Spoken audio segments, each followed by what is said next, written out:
Howdy y'all, Joe Cool here. Just wanted to give you guys a breakdown of what's been going on and what's going to happen here with this build. Got all my products together. Picked up my glass today. Here's some glass. I got Euro bracing. Of course, this is for the top of the side, and I got some over here for the front and back. Glass shop did a great job. I thought they were just going to flat polish it, but heck, they beveled the edges and everything. I mean, this is some really nice glass. Ended up picking that up, $3.95 cash deal.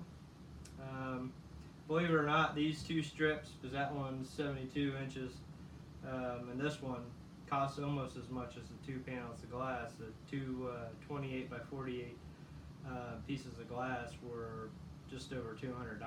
So, I mean, do the math there.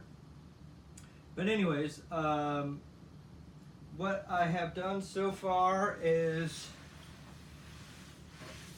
I got this all prepped. I went and pre-filled any gaps that I had because, lumber isn't always perfect. Got the right measurements. The plywood had a little gap in it, so I used the Bondo glass filler. Any, I guess, fiberglass filler, but there's really not too many brands out there that I know of other than Bondo, so I'm just going to say Bondo. This one can fill gaps up to a 1/2 inch. It's got fibers in it. So basically I pre-filled any screw holes, I pre-filled any gaps, any areas that I used the router where I needed to tighten it up with this. Let that dry, sanded it all down. Then I used the Bondo body filler, which is smooth. There's no hairs in it or whatnot. So I used that to fill any other gaps, back over the screws and everything.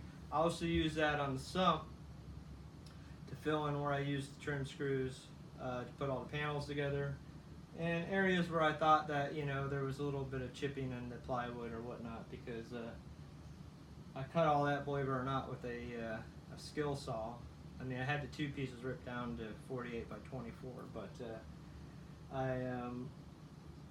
anyways, I had screwed all together, so I wanted to fill where I put all the screws, especially in the watertight areas, before I even put the epoxy on it, just so I know that it's going to be completely tight. So that's done. Next on the list is the pond shield, pond arbor. It's a 2-part solution. You get a hardener and the epoxy, 2 parts. This makes a 1.5 quart. You also thin it out a little bit with denatured alcohol to make it flow better. They actually have a recipe in here. Use more denatured alcohol the first coat and do it in 2 coats. They don't necessarily care how many coats it takes, but as long as you get to the proper thickness with the gauge here, which is one of these lines. Believe it or not, 10 mil. It's not that much, but this stuff is hard as nails once it's cured to that. I'd say it's close to a 1/16 of an inch thick, 10 mil. So anyways,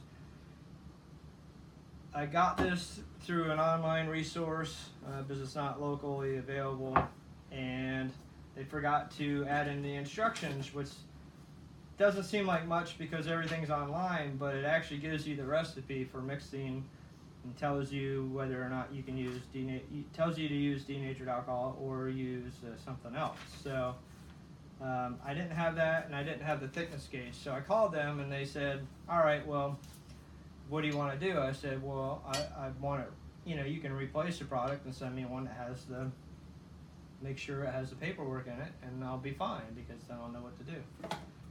So they actually ended up saying, "We're just going to send you another one at no charge." So basically I got 2 kits here, roughly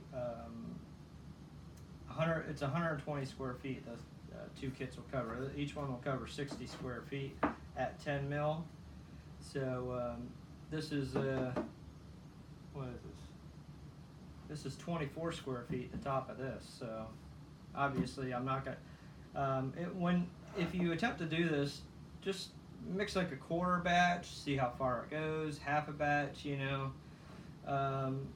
It's better to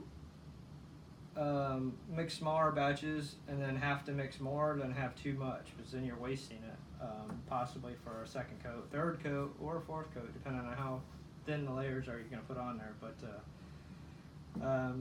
I got a, it's like a mini roller.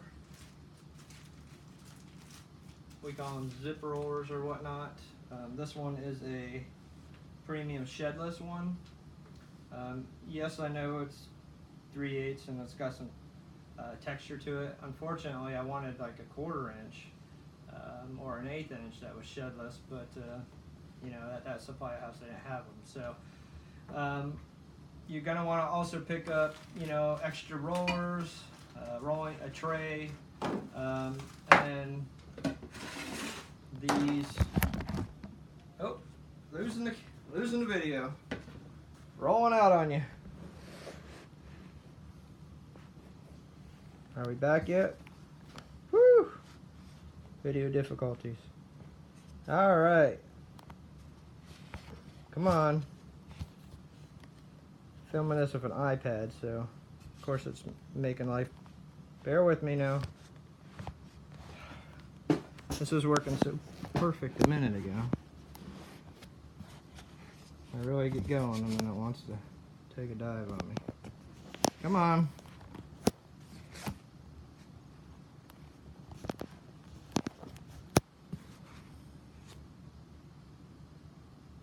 Now we're focusing in. Come on. Alright, woo! Man. Something crazy going on there for a second. Alright, so let me get back over here, make sure you can see me. We've got these, I got these metered plastic containers. Here we go again. Sorry guys about that. Bear with me, I'm trying to use something to support up this iPad so I can just do this film for you, but it's not working the way I want it to. Okay. Try this one more again. Let's do this quick.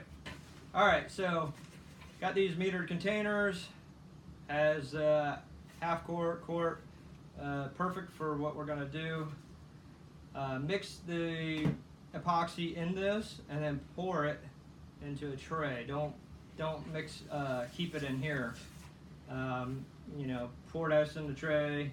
You can reuse these containers if you rinse them out right after you know, pour everything into your tray, or you can just buy multiple ones. I got extra ones, which I recommend you do, just to be safe.